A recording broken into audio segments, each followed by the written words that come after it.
ভাতিজা বলে মোহাম্মদ রসুল্লাহ না বললেও আমি আল্লাহর সাথে এটা ব্যবস্থা করে নিব। পাশে ছিল আবু জাহাল। আবু জাহাল বলে যে ভাতিজার কথার উপর সাড়া দিয়ে যে মক্কার ধর্ম আব্দুল মুত্তালিবের ধর্ম, আপনার বাবার ধর্মকে জলাঞ্জলি দিবেন, এই মক্কার মহিলারা কি বলবে আপনার বিরুদ্ধে? তখন আবু তালেব বলে ভাতিজা তোমার ধর্ম যা বলতেছ ঠিক আছে, বলতে থাকো, তবে আমি আমার বাবা আব্দুল মুত্তালিবের ধর্মের উপর আমার মৃত্যু হচ্ছে, তোমার ধর্মের উপর নয়। আবু তালেব কি ইমান দিতে পারছে? রাসূলুল্লাহ দিতে পারছে? এত বেশি কষ্ট পাইল, অন্তর ফেটে যাচ্ছে। হাই রে, যে চাচা আমার জন্য এত কিছু করলো, সেই চাচাকে আমি জান্নাত দিতে পারলাম না, এমন এত বেশি পরেশান হলেন। আল্লাহ পাক রাসূলুল্লাহ সাল্লাল্লাহু আলাইহি ওয়াসাল্লামকে সম্বোধন করে বলেন, ইন্নাকা লা তাহদি মান আহবাবতা ওয়ালাকিন্নাল্লাহা ইয়াহদি মান ইয়াশা। ও আমার নবী, যাকে আপনি হেদায়েত দিতে চান কিয়ামত পর্যন্ত হেদায়েত দিতে পারবেন না। হেদায়েতের মালিক একমাত্র আমি আল্লাহ। আমি যাকে হেদায়েত দিতে চাই সে হেদায়েত পারবে। আবু তালেবের হেদায়েতের ফয়সালা আমি করি নাই, এই জন্য আবু তালেব হেদায়েত পাই। কোরআনের প্রথম অর্থ, প্রথম আদর্শ হলো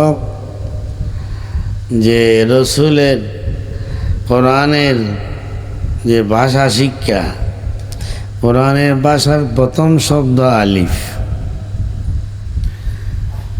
শেষ শব্দ হলো ইয়া।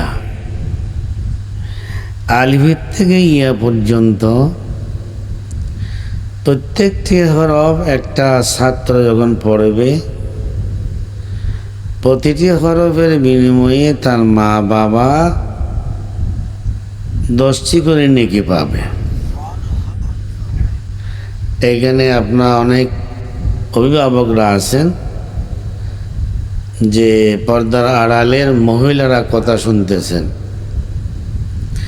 আপনার সন্তান, আপনি যখন সন্তানকে কোরআন পড়তে দিবেন, এই কোরআনের প্রতিটি হরফের বিনিময়ে 100 করে নেকি আপনার আমলনামায় যোগ হবে। আপনার এই ছেলে কোরআন পড়তে যখন গেল, সে কোরআন আলিফ বা তার থেকে শুরু করে সূরা ফাতিহা পর্যন্ত যখন পৌঁছবে, তখন সূরা ফাতিহার মধ্যে দেখা যাবে 420টি শব্দ, 20টি হরফ আছে। এই 420টি হরফের সমষ্টির নাম হলো সূরা ফাতিহা। এখন আপনার ছেলে সূরা ফাতিহা পড়তেছে, আলহামদুলিল্লাহি রাব্বিল আলামিন আর রহমানির রহিম মালিকি ইয়াউমিদ্দিন ইয়্যাকা না'বুদু ওয়া ইয়্যাকা নাস্তাঈন ইহদিনাস সিরাতাল মুস্তাকিম সিরাতাল লাযীনা আন'আমতা আলাইহিম গায়রিল মাগযুবি আলাইহিম ওয়ালাদ-দাল্লিন।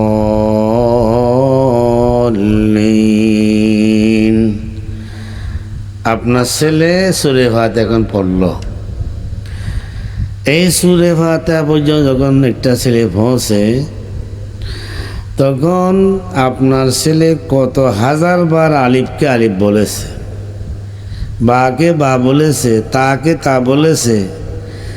সূরা ফাতিহার মধ্যে তো লাফ দিয়ে পৌঁছে নাই।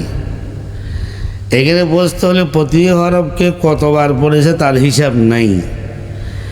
তাহলে আপনার ছেলে সূরা ফাতিহা পর্যন্ত পৌঁছতে লক্ষ লক্ষ নেকি আপনার আমলনামায় যোগ হয়ে গেছে। এখন সূরা ফাতিহা যখন পড়তে আরম্ভ করলো, তাহলে আপনার ছেলে নিশ্চয় কোনো মাদ্রাসার ছাত্র হবে না স্কুলের ছাত্র হবে? বলেন, কোনো মাদ্রাসার ছাত্র হবে, নুরানি বা যে কোনো নাজারার ছাত্র হবে। এখানে একটা মাদ্রাসা দেওয়া হয়েছে, মাদ্রাসার ছাত্র হইতে পারে। আপনার এই ছেলে সূরা ফাতিহা পড়ার পরে সে নামাজও পড়বে কি না? না, নামাজ পড়বে না। বলেন, একে নামাজের শিক্ষা দেওয়া হবে কি না? নামাজের মধ্যে যদি এই সূরা ফাতিহা পড়ে, ভাই আপনারা উঠতেছেন কেন?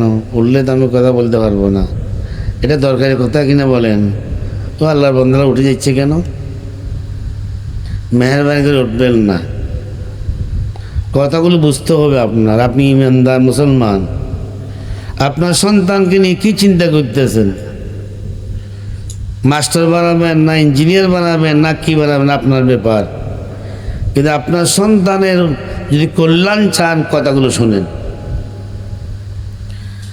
আপনার ছেলে নামাজ তো পড়বেই, এই ছেলে নামাজের মধ্যে যখন সূরা ফাতিহা পড়বে, কোরআন পড়বে, নামাজের আগ পর্যন্ত ছেলে যখন কোরআন পড়ল এক হরফের নেকি 10টা নেকি পেয়েছে।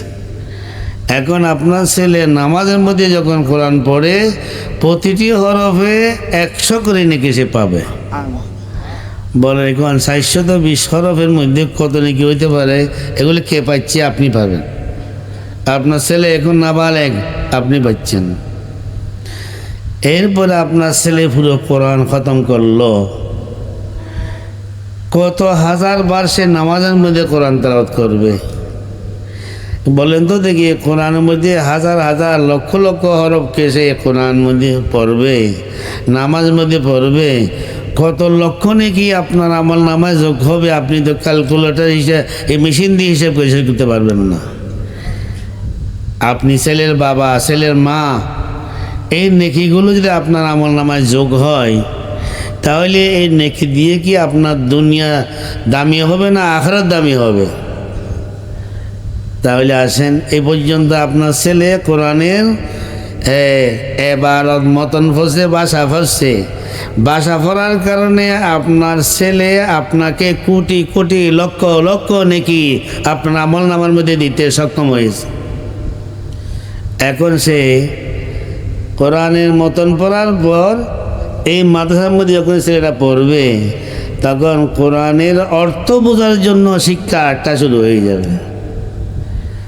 এখন সেই ছেলেকে মাদ্রাসার মধ্যে ভর্তি করানো হলো, মাদ্রাসার মধ্যে ভর্তি করার পরে আপনার ছেলে এখন কোরআনের অর্থ বুঝতে সক্ষম হচ্ছে।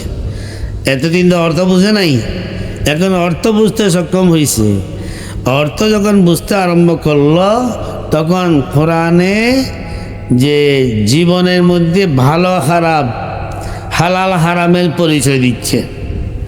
এ কোরআন আপনার ছেলেকে বলে মিথ্যা বলবে না, চুরি করবে না, ডাকাতি করবে না, জেনা করবে না, সুদ ঘুষের লেনদেন করবে না, মানুষের সাথে প্রতারণা করবে না। এ কোরআনে বলবে নামাজ পড়ো, হজ করো, জাকাত আদায় করো, রমজান মাসে রোজা রাখো, দরুদ শরীফ পড়ো, ইস্তেগফার পড়ো। এ কোরআনে আপনার ছেলেকে আপনার মালিকের পরিচয় দিবে।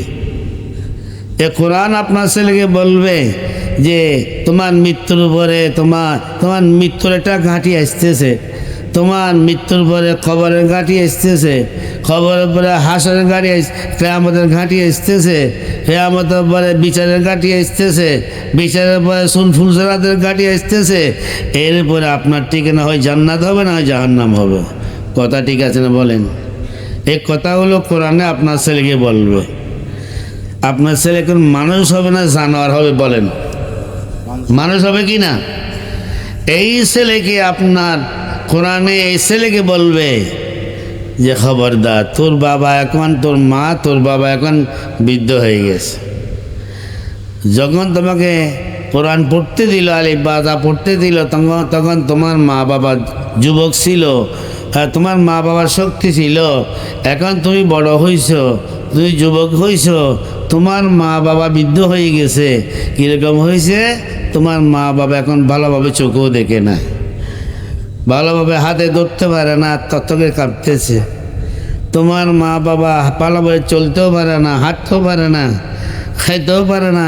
এই যে একটা অবস্থা সৃষ্টি হলো, যে তুমি যখন দুনিয়ার মধ্যে জন্মগ্রহণ করেছিলে, তখন যেভাবে তুমি অক্ষম ছিলে, তোমার সেবা তোমার মা বাবা দিয়েছিল, সে মা বাবা এখন তোমার মতো হয়ে গেল। তাহলে এখন বলেন, আপনি যখন বৃদ্ধ হবেন, আপনার এই অবস্থা হবে, ছেলের মতো হয়ে যাবেন, তখন কোরআন আপনার ছেলেকে কি শিক্ষা দিবে সেটা আপনার বুঝতে হবে না? কোরআন আপনার ছেলেকে 5টা শিক্ষা দিবে। 1 নম্বরের শিক্ষা, এই কোরআন আপনার ছেলেকে বলবে, খবরদার, তোর মা বাবা বৃদ্ধ হয়ে গেছে, তো কিটকিট মেজাজ হয়ে গেছে, মাথা বাবা ঠিক নাই, অনেক সময় কর্কশ কথা বলে, তখন তোমার মেজাজের মধ্যে হয়তো গরমি আসতে পারে, খবরদার, মা বাবাকে উফ শব্দ বলতে পারবি না, উফ শব্দ, এর নিচে আর কোনো শব্দ নেই। দ্বিতীয় কথা, এই কোরআন আপনার ছেলেকে বলবে যে দেখো, যে মা বাবার সাথে ধমক দিয়ে কথা বলবি না। অনেক সময় ছেলেরা বাবাকে মাকে ধমক দিয়ে কথা বলে কিনা বলেন? ঘরের মধ্যে বসে বসে আর কোনো কথা নাই, কোনো কাজ নাই, এইভাবে ছেলে মা বাবাকে ধমক দিয়ে কথা বলে। কোরআন বলে, খবরদার, তোর মা বাবা বৃদ্ধ হয়ে গেছে, ধমক দিয়ে কথা বলতে পারবি না। 3 নম্বরে কোরআনে বলবে যে তোমার মা বাবার সাথে কথা বলার সময় মহব্বতের ভাষায় কথা বলতে হবে। মহব্বত এটা দিলের মধ্যে হয়, জবানে না। জবানে দাবি করলে মহব্বত হয় না, অন্তর দিয়ে মহব্বত করলে সেটাকে আসল মহব্বত বলে। নবীকে মহব্বত করি, দাবি করি না অনেকে, দাবি করলে কি মহব্বত হয়? মহব্বতের একটা ধরন আছে না, মহব্বতের একটা দলিল আছে না, মহব্বতের একটা প্রমাণ আছে না। মহব্বতের দলিল হলো যাকে মহব্বত করি তার আদর্শ নিয়ে চলা, এটা হলো মহব্বত। নবীর মহব্বতের দাবিদার হয়ে যে নবী বলে চেহারার মধ্যে দাঁড়িয়ে রাখো, দাঁড়িয়ে রাখলাম না, এটা নবীর মহব্বত হলো। নবী বলে নামাজ পড়ো, নামাজ পড়লাম না, এটা মহব্বত হলো। নবী বলে রমজানের রোজা রাখো, রোজা রাখলাম না, এটা মহব্বত হলো। নবী বলে যে হজ করো, যাকাত দাও, এটা করলাম না, এটা কি মহব্বত হলো। নবী বলে যে কোরবানি করো, কোরবানি করলাম না, এটা মহব্বত হলো। নবী বলে তোমার বিবিকে পর্দার সাথে রাখো, তোমার বিবিকে বেপর্দার মধ্যে সারি দিলে কি মহব্বত হলো। নবী বলে তোমার বিবিকে ঘরের মধ্যে রাখো, যত জরুরত আছে তুমি বাইরে থেকে এনে দাও। মার্কেটে তোমার বিবি দৌড়তেছে, যে ঘুরতেছে, মোবাইল নিয়ে ব্যবস্থা হয়ে গেছে, এটা কি রসুলের মহব্বত? তাসির রসুলা ওয়ান্তা তুজহিরু হুব্বাহু হাযাল আমরি ফিল ফিআলি বদিউ। রসুলের মহব্বতের দাবি, আবার সেখানে রসুলের নাফরমানি, এটা মহব্বত হবে? এই জন্য আমি বলি, হাকিউল উম্মাহ থানি বলছেন মহব্বত 2 ধরনের আছে। এক প্রকারের মহব্বত হলো তোমাকে জাহান্নামে নিয়ে যাবে, আর এক প্রকারের মহব্বত হলো জান্নাতে নিয়ে যাবে। সাহাবাওয়ালি মহব্বত, হযরত আবু বকর রাদিয়াল্লাহু তাআলা আনহু, ওমর ফারুক রাদিয়াল্লাহু তাআলা আনহু, উসমান গনি রাদিয়াল্লাহু তাআলা আনহু, আলী হায়দার রাদিয়াল্লাহু তাআলা আনহু, হাসান হুসাইন রাদিয়াল্লাহু তাআলা আনহু, ফাতেমা রাদিয়াল্লাহু তাআলা আনহা, আয়েশা রাদিয়াল্লাহু তাআলা আনহা, হযরত খাদিজাতুল কুবরা রাদিয়াল্লাহু তাআলা আনহা, এদের মহব্বত তাদেরকে জান্নাতে নিয়ে গেছে। কারণ তাদের মহব্বতের মধ্যে রসুলের সিরত ছিল। কী ছিল ভাই? রসুলের সিরত ছিল, রসুলের আদর্শ ছিল, রসুলের কথা মোতাবেক তাদের জীবনযাপন ছিল। কিন্তু আরেকটি মহব্বত ছিল, এটা সাহাবাওয়ালা মহব্বত নয়, এটা হলো আবু লাহাবওয়ালা মহব্বত, আবু তালেবওয়ালা মহব্বত। রসুলের যখন জন্ম হলো, ওনার চাচা আবু তালেব এই আনন্দিত হয়ে একটা বাঁধি আজাদ করে দিল। বাঁধি আজাদ করার অর্থ কি? সে মিলাদুন্নবী পালন করলো। বলেন, রসুলের প্রথম মিলাদুন্নবী কে পালন করছে? আবু লাহাব পালন করছে না? বুঝি বলতে হবে। তা আবু লাহাব এই মিলাদুন্নবী পালন করলো, সিরাতুন্নবীকে পায়ের তলে দিয়ে দিল। ঈমান আনছে, রসুলের উপর ঈমান আনছে, মিলাদুন্নবী পালন করলো, সিরাতুন্নবীকে পায়ের তলে দিল। আবু লাহাব কোথায় এখন বলেন? এটা তো মহব্বত ছিল। আরও আছেন আবু তালেব, রসুলের চাচা। কেমন চাচা? কিয়ামত পর্যন্ত এরকম চাচা কেউ দেখাতে পারবে না। রসুলের বিরুদ্ধে পুরা কুরাইশ মক্কাবাসী এক মঞ্চে দাঁড়িয়ে গেল, আবু তালেবকে চ্যালেঞ্জ করলো, তোমার ভাতিজাকে আমাদের হলা করে দাও। আবু তালেব বলে, কখনো না, আমার বাতিজার কাছেও যেতে পারবি না। ফলে কি হলো, বই করে ডাক দেওয়া হলো। সমস্ত মক্কাবাসী আবু তালেবের বিরুদ্ধে হয়ে গেল। সে আবু তালেব 3 বছর পর্যন্ত পাহাড়ের ভিতর সে আবু তালেবের জীবনযাপন করলো। কত না করুণ অবস্থা আবু তালেবের হলো, কিন্তু আবু তালেব 1 মিনিটের জন্য রাজি ছিল না নিজের বাতিজাকে কাফেরদের হাতে দেওয়ার জন্য। সে আবু তালেব এখন কোথায় বলেন?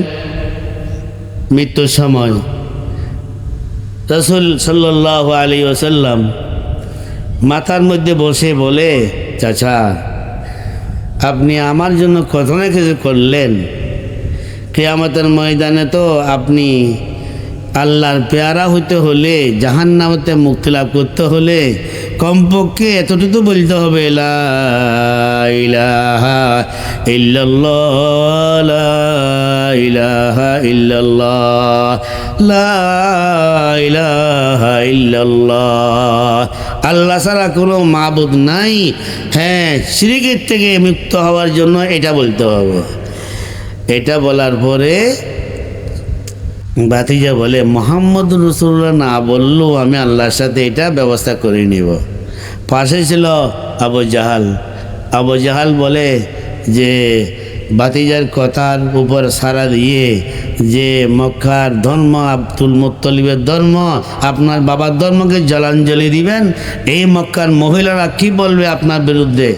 তখন আবু তালেব বলে, ভাতিজা তোমার ধর্ম যা বলতেছ ঠিক আছে, বলতে থাকো, তবে আমি আমার বাবা আব্দুল মুত্তালিবের ধর্মের উপর আমার মৃত্যু হচ্ছে, তোমার ধর্মের উপর নয়।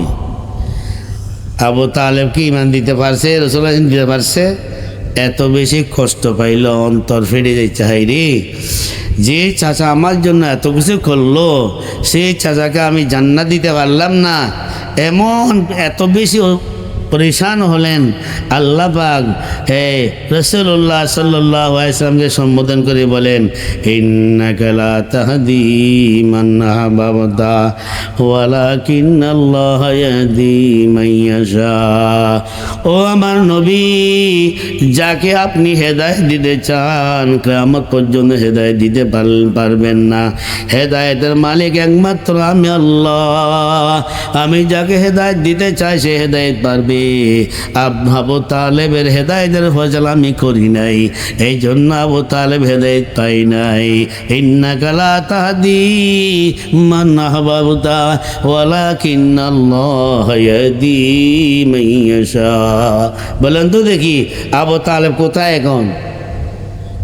জাহান্নামে না? তাহলে আবু তালেব তো রাসূলের আশিক ছিল, আবু লাহাব তো রাসূলের আশিক ছিলেন। এরা জাহান্নামে হলেন কি কারণে? এরা তো মিলাদুন নবী পালন করছিল, এরা তো মিলাদুন নবীকে পালন করে কত না কিছু করছে, কিন্তু সিরাতুন নবীকে পায়ের নিচে দিছে। সিরাতুন নবীর 1 নম্বর সিরাত হলো যে আল্লাহকে আল্লাহ বলে স্বীকার করা, রসুলকে রসুল বলে স্বীকার করা, ঈমান আনা। এরা একজনই ঈমান আনে নাই, যার কারণে তারা জাহান্নামে চলে গেছে। মিলাদুন নবী হলো জানার বিষয়, মানার বিষয় না। রসুল কোন দিন জন্মগ্রহণ করেছিলেন, কীভাবে জন্মগ্রহণ করেছিলেন, সেদিন দুনিয়ার মধ্যে কী পরিবর্তন হলো, এই সমস্ত আলোচনা হলো। এটা জানার বিষয়, মানার বিষয় নয়। সিরত হলো মানার বিষয়। এই জন্য ভাইরা, আমি অন্তর থেকে বলি, রসুলকে শুধু মহাব্বতের দাবি করলে হবে না, শুধু মিলাদুন নবী পালন করলে হবে না। রসুলের সিরত লাগবে, রসুলের আদর্শ লাগবে, রসুলের জীবনী আপনার জীবনের সাথে মিলতে হবে। যদি না হয় তাহলে এই মহাব্বত হয়তো আপনাকে জাহান্নামে নিয়ে যেতে পারে। বলতেছিলাম, আপনার ছেলেকে কোরআনে বলে মা বাবাকে মহব্বত করবে, খবরদার অন্তর থেকে মহব্বতের আওয়াজ দিয়ে মা বাবাকে সম্বোধন করবে। মা বাবাকে ধমক দিয়ে কথা বলবে না। 4 নম্বরের কোরআনের আদর্শ, কোরআনের শিক্ষা হলো আপনার ছেলের ব্যাপারে যে মা বাবার সামনে মাটির মতো হয়ে থাকবে। মা বাবা তোমাকে শিক্ষা দিছে, হইতে পারে তুমি রাষ্ট্রনায়ক হয়ে গেছো, প্রধানমন্ত্রী হয়ে গেছো, সংসদ হয়ে গেছো, সবা তুমি কি বলে শেখুল হাদিস হয়ে গেছো, মুহতামিম হয়ে গেছো, বড় ওস্তাদ বড় হুজুর হয়ে গেছো, খবরদার তোর বাবার সামনে তুমি কখনো বড় না। মা বাবার সামনে মাটির মতো হয়ে থাকো। তোমার পীরের থেকে তোমার বাবার মূল্য বেশি।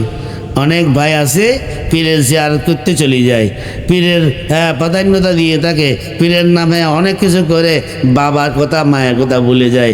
আপনার জন্য সবচেয়ে বড় হল আপনার বাবা আর মা। সেই শিক্ষা কোরআনে দিবে এবং কোরআনে বলবে যে এই ছেলে তুমি জন্মগ্রহণ করার পরে তোমার বাবা তোমার মা তোমার সাথে তোমার কীভাবে সেবা দিয়েছিল। যখন তুমি ওয়া করে কান্দা দিতা, ওয়া করে কান্দা দেওয়া এটা অনেক নিজের প্রয়োজন মিটিয়ে দেওয়ার আহ্বান করা। একটা ছেলে ওয়া করে আওয়াজ দিল, তার অর্থ হলো ছেলে মা বাবাকে বলতেছে আমার খিদা লাগছে, আমাকে দুধের ব্যবস্থা করো। ওয়া করে যখন আওয়াজ দিল তার অর্থ হলো আমি প্রসাব পায়খানা করে নাবাক হয়ে গেছি, আমাকে পাক করি না। ওয়া করে যখন আওয়াজ দিল তার অর্থ হলো আপনার ছেলের শীতকালে বেশি শীত ঠান্ডা লাগে, আমাকে কাঁথা দিয়ে কম্বল দিয়ে আমার ব্যবস্থা করো। ওয়া করে যখন আওয়াজ দিল আপনার ছেলে এটাই আহ্বান করলো খুব গরম লাগতেছে, ফ্যানের ব্যবস্থা করো। করেন কিনা বলেন? আর বিশেষ করে মা এই কাজটা করে কিনা? এই যে একটা ছেলে তার প্রতিটি মুহূর্তে তার মা বাবার সেবার অপেক্ষায় থাকে, এই বিশেষ করে তার মা যদি সেবা না দিত এই ছেলে আর জীবিত থেকে বড় হওয়ার কোনো সুযোগ ছিল না। এই কথাগুলো কোরআনে এই ভাষায় বলছে, ওয়ালা তাকুল লাহুমা উফ ওয়ালা তানহারহুমা ওয়া কুল লাহুমা কওলান কারীমা ওয়াখফিজ লাহুমা জানাহাজ যুল্লি মিনার রাহমা ওয়া কুল রাব্বিরহামহুমা কামা রাব্বায়ানি সগীরা। এই পাঁচটি কথার নির্দেশ কোরআন আপনার ছেলেকে দিয়েছে। আবার হাদিসে কি নির্দেশ দিল? হাদিসে বলে রাজার রব্বে আলা রাজার ওয়ালিদাইন সখতুর রব্বে আলা সহতিল ওয়ালিদাইন। হয়েছিলে ভালোভাবে বুঝো, তোমার মা বাবা রাজি হলে আল্লাহ রাজি হয়, তোমার মা বাবা যদি নারাজ হয় আল্লাহ নারাজ হয়ে যায়। হাদিসের মধ্যে আল্লাহ রসুল বলেন, ও দুনিয়ার সন্তান, তোমার মা বাবার পায়ের নিচে জান্নাতের ফয়সালা রয়েছে, তোমার মা বাবার পায়ের নিচে জাহান্নামের ফয়সালা রয়েছে। এ কোরআন এবং হাদিস এইভাবে এই ভাষায় আপনার ছেলেকে শিক্ষা দিচ্ছে। এক সাহাবী রসুলের খেদমতের মধ্যে এসে বলে, ইয়া রাসূলুল্লাহ, আমার পরিজনের মধ্যে সবচেয়ে ভালো আমি ব্যবহার কার সাথে করব? তা আল্লাহ রসুল বলে, উম্মাকা, তোমার মায়ের সাথে ভালো ব্যবহার করো। দ্বিতীয়বার আবার জিজ্ঞেস করার পর বলে যে উম্মাকা, তোমার মায়ের সাথে ভালো ব্যবহার করো। তৃতীয়বার আবার যখন বলছে তখন মায়ের আল্লাহ রসুল বলেন উম্মাকা, তোমার মায়ের সাথে ভালো ব্যবহার করো। চতুর্থবারে যখন বলছে তোমার বাবার সাথে ভালো ব্যবহার করো, বলেন তো মায়ের কথা কবার বলছেন বা আব্বার কথা কবার বলছেন? পর্দানশীল মহিলাদের উদ্দেশ্যে বলবো, আপনার এই ছেলের প্রতি নবীর নির্দেশ হলো মার হক তিনবার বলা হয়েছে, বাবাকে চতুর্থ নম্বরে রাখা হয়েছে। তার কারণ বুঝেন, কিতাবের মধ্যে লেখা আছে, মা এমন তিনটি কষ্ট ছেলের জন্য করেছে যে তিনটি কষ্ট মা ছাড়া দুনিয়ার মধ্যে কেউ করতে পারবে না। বলেন তো, মায়ের পেটের মধ্যে 10 মাস 10 দিন বাবা রাখছে না মা রাখছে? বলেন, মাই তো রাখছে। কি কষ্ট স্বীকার করছে? এই সব কষ্ট একমাত্র মা করেছে, বাবা না দুনিয়া কেউ করতে পারবে না। এবং এই ছেলে জন্ম হওয়ার সময় যে ব্যথা, যে বেদনা, এটা মৃত্যুর মতো ছিল। এই মহিলা তার ছেলে জন্ম হওয়ার আগে স্বামীর থেকে মাপ নিয়ে নে, বাবার থেকে মাপ নিয়ে নে, বান্ধবীর থেকে মাপ নিয়ে নে, মনে হয় আমি বাঁচব না। এই যে আপনার যে এই ছেলেকে তার মা প্রসব করার সময় মৃত্যুর মতো যে কষ্ট হলো, এই কষ্ট স্বীকার করছে একমাত্র তার মা। এই কষ্ট তার বাবাও করে না, দুনিয়া কেউ করে নাই। ও সন্তান, তোর জন্য তোর মা এই অবদান রাখছে, দুনিয়ার মধ্যে আসছে। দুনিয়ার মধ্যে জন্ম হওয়ার পরে তখন এই আম্মা 2-2.5 বছর পর্যন্ত স্তনের দুধ পান করাইছে কিনা বলেন? না, বাবা করাইছে, এটা মাই তো করাইছে। যে মা ছেলের জন্য এই 3টি অবদান রেখেছে, ও দুনিয়ার মানুষ, ও দুনিয়ার সন্তান, সেই মায়ের সাথে যদি বেয়াদবি করো, সেই মায়ের সাথে যদি মাকে যদি কষ্ট দিয়ে দাও, তোমার জন্য জাহান্নাম ছাড়া উপায় নাই, জাহান্নামে যেতে হবে। যে এক সাহাবী মৃত্যুর সময় কলমা পড়তে পারে না, তাকে বলা হচ্ছে লা ইলাহা ইল্লাল্লাহ, লা ইলাহা ইল্লাল্লাহ। সে এগুলো পড়তে পারে না। তখন পরিবারের সকলে চেষ্টা করলো, যখন সে ঈমান নিয়ে যেতে পারবে না, তখন রাসূলুল্লাহ সাল্লাল্লাহু আলাইহি ইসলামকে খবর দিলেন যে আপনার আদরের সাহাবী এই অবস্থা। রাসূলুল্লাহ সাল্লাল্লাহু আলাইহি ওয়াসাল্লাম এসে সাহাবীকে বলে যে তুমি বলো লা ইলাহা ইল্লাল্লাহ। দুনিয়ার মধ্যে পাবেন না, আখিরাতে পাবেন না। এই জন্য ভাই, আপনাদের খেদমতে আমার আবেদন আরজ, এখানে একটা মাদ্রাসা হয়েছে, এই শুনছি মাদ্রাসায় জায়গাটা কিনতে অনেক লক্ষ লক্ষ টাকা দিয়ে খরচ করে জায়গাটা খরিদ করছে, অনেক টাকা বাকি রয়ে গেছে।